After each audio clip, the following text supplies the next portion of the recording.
대통령에게 면담을 요청하던 서울시장 재보궐선거 당직자를 가진 용산 개혁을 외치던 내가 한 대표를 봤을 때는 명태균에 넘어가서 한계를 극복하려고 대통령 면담 요청은 물러나지 않겠다. 본인이 표만 찍는 하나의 도구로 보지 마시길 바랍니다.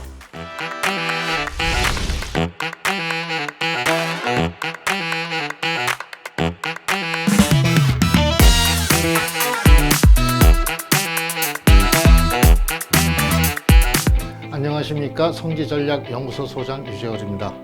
지난번에 이어 5회차 논평 시작하겠습니다.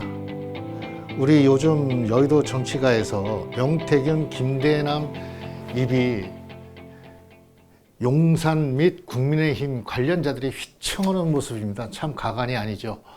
대통령과 김 여사 친분을 과시하는 것을 넘어 김 여사와 직접 나눈 메시지를 공개하면서 파장은 더 커지고 있습니다. 과연 이 두 사람은 국민의힘 전략가일까, 정치 브로커일까, 국민들 생각에 맡기겠습니다. 명태균의 입이 시작은 김영선 전 국회의원 공천과정에 김 여사의 측근인 M, 즉 명태균 씨가 개입했으며 정황이 담긴 텔레그램을 봤다는 다수 의견이 있다는 게 언론의 핵심입니다. 그럼 지금부터 이제 명태균이가 밝힌 입을 한번 보겠습니다. 2021년 4월 7일 서울시장 재보궐선거 당시 오세훈 안철수 단일화 때 오세훈이 명태균에게 도와달라고 4번 울었다고 합니다. 그리고 2021년 6월 11일 국민의힘 전당대회 당시 이준석 전 대표 관련 여론조사도 명태균이가 했다고 합니다. 그리고 2022년 윤석열 캠프 등에서 핵심적인 역할을 담당했다고 주장을 했습니다. 2024년 7월 23일 전당대회 과정 원희룡 후보, 나경원 후보, 홍준표 대구시장, 김재원 최고위원, 박완수 경남도지사 경선 및 공천 문제 등 여론조사 본인이 개입했다는 정황입니다. 김재원 대구 남구, 대구시장, 대구수성구 본인이 관련했다고 합니다. 또 홍준표 국민의힘 당원 명부 유출 사건도 이번에 같이 명태균에게 넘어가서 이러한 사건이 지금 발생되고 있습니다. 또 하나는 윤석열 후보 홍준표보다 2% 앞서게 만들라는 지시를 내린 정황도 이거는 사실이 나와 있지 않습니까? 그리고 명태균은 경기도, 강원도, 경남 일부 기초단체장 등 여론조사에 손을 안 댄 곳이 없다는 말이 돌고 있습니다. 이와 같이 위 거론된 인사들은 모두 명태균과 인연을 부인하고 브로커라고 비방을 하고 나섰습니다.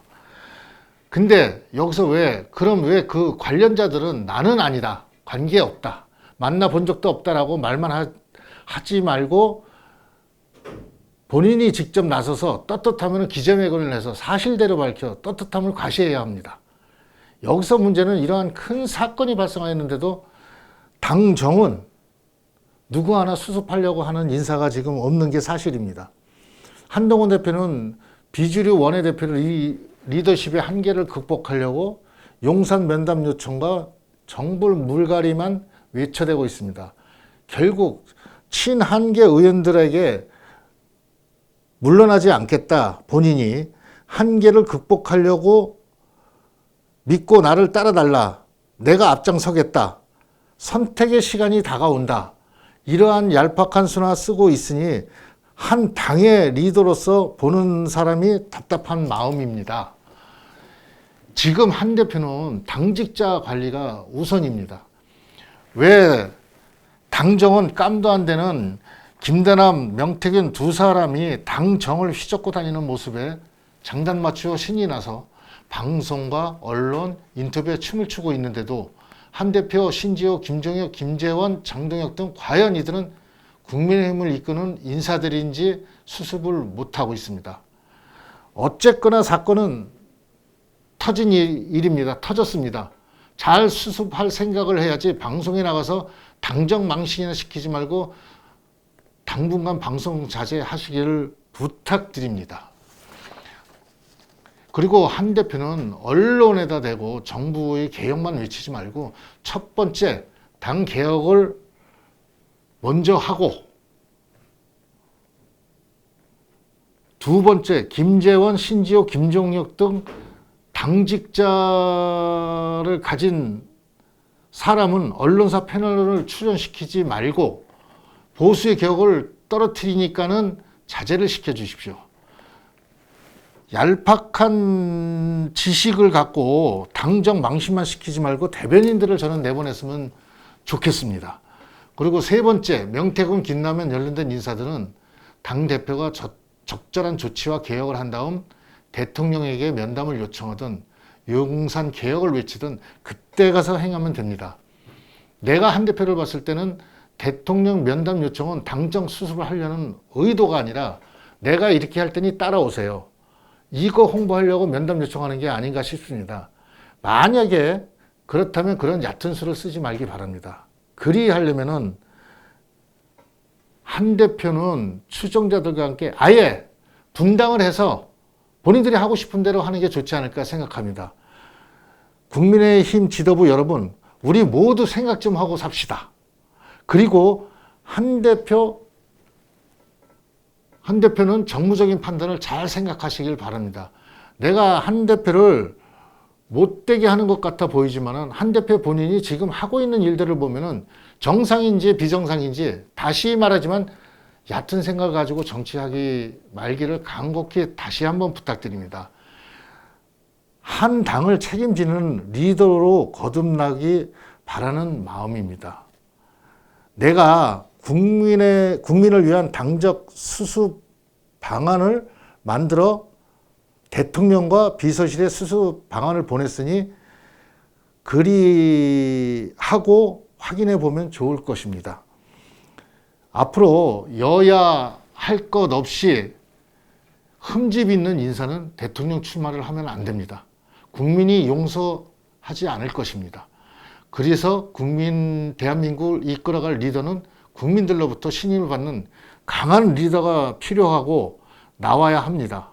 여야 국회의원들은 국민이 무엇을 원하는지 깊이 생각하시기 바라며 국민들을 표만 찍는 하나의 도구로 보지 마시길 바랍니다. 그리고 중도층 입장에서 선택을 해야 하는 상황이 이제 올 텐데, 다음 대선에서 정치가 상대적이라는 것이 중요하기 때문입니다.